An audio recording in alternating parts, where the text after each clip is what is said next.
राज्य के आबकारी मंत्री यशपाल आर्य ने मंगलवार को विधानसभा चैम्बर में आबकारी विभाग की समीक्षा बैठक की।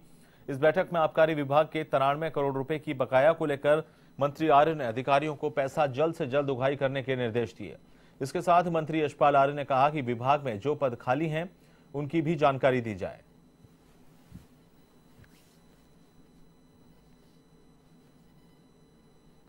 2021-22 का जो हमारा राजस्व लक्ष्य निर्धारित था उसके सापेक्ष 114% हमने बढ़ोतरी की है।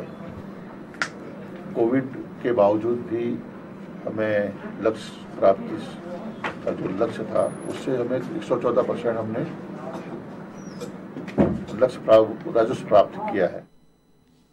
राज्य में राष्ट्रीय स्वास्थ्य मिशन के अंतर्गत चिकित्सक, आयुष चिकित्सक, एएनएम, स्टाफ नर्स और पैरा मेडिकल स्टाफ के रिक्त 1865 पदों पर शीघ्र भर्ती की जाएगी।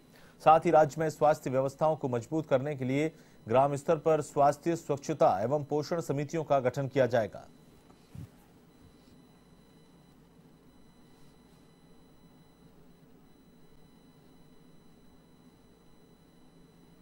उत्तराखंड के चिकित्सा मंत्री डॉक्टर धन सिंह रावत ने नई दिल्ली में केंद्रीय स्वास्थ्य मंत्री मनसुख मंडाविया से शिष्टाचार भेंट की।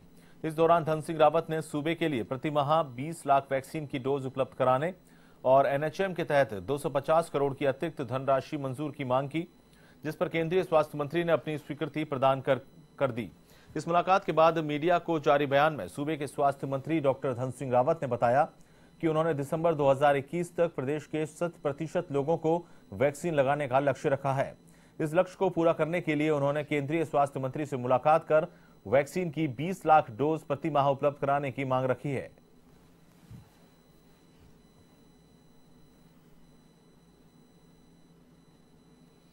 और अब खबर उत्तराखंड के देहरादून से, जहां स्वास्थ्य विभाग की ओर से विधानसभा भवन में वैक्सीनेशन शिविर का आयोजन किया गया।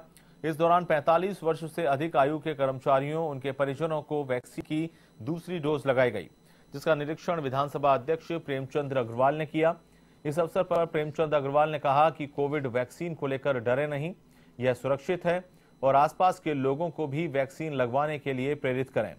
इस अवसर पर विधानसभा अध्यक्ष ने कर्मचारियों को मास्क और सैनिटाइजर भी वितरित किए।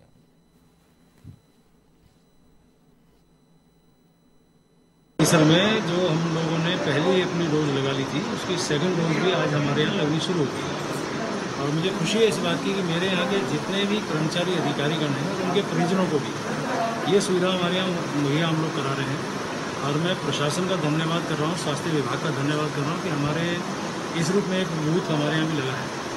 और मुझे ये भी कहने में संकोच नहीं है कि हमारे यहाँ पे बहुत ज़्यादा टीकाकरण का जो व्याप है बहुत ज़्यादा है, जागरूकता तो ही है। उत्तराखंड में विधानसभा चुनाव को लेकर सियासती हलचल शुरू हो गई है।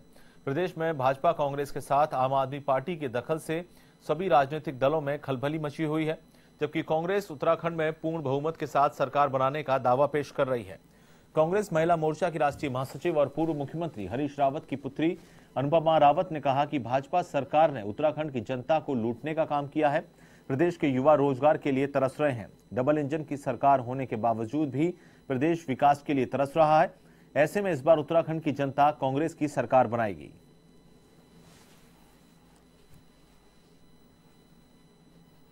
केजरीवाल जी पहले दिल्ली को सुध ले लें, तब तो वो उत्तराखंड की बात करें।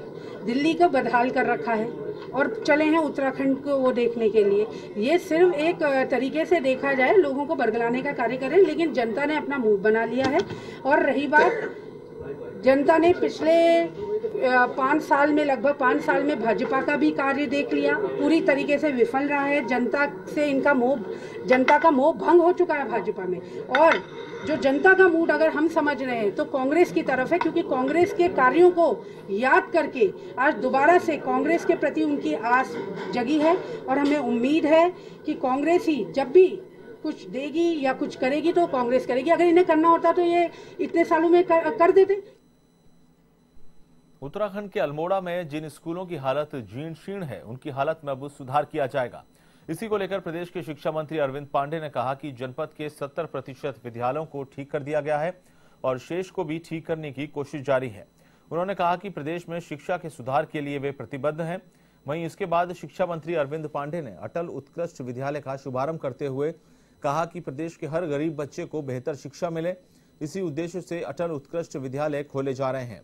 इससे हर अभिभावक का अपने बच्चे को अंग्रेजी मीडियम स्कूल में पढ़ाने का सपना पूरा होगा।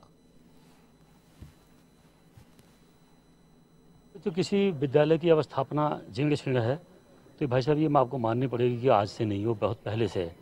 लेकिन आप अपने ज़िले की, आप अल्मोड़ा ज़िले की अवस्थापनाओं को लेके आप जानकारी लीजिएगा। हमारी सरकार बनने से पहले जो भवन जीर्ण शीर्ण अवस्था में थे, हमने लगभग 70% से ज़्यादा अवस्थापनाओं को ठीक किया है। हम ये नहीं कहते कि हमने 100% ठीक कर लिया होगा, ऐसा तो नहीं है, कुछ कमी हमसे बच गई होंगी, लेकिन अधिकांश समस्याओं को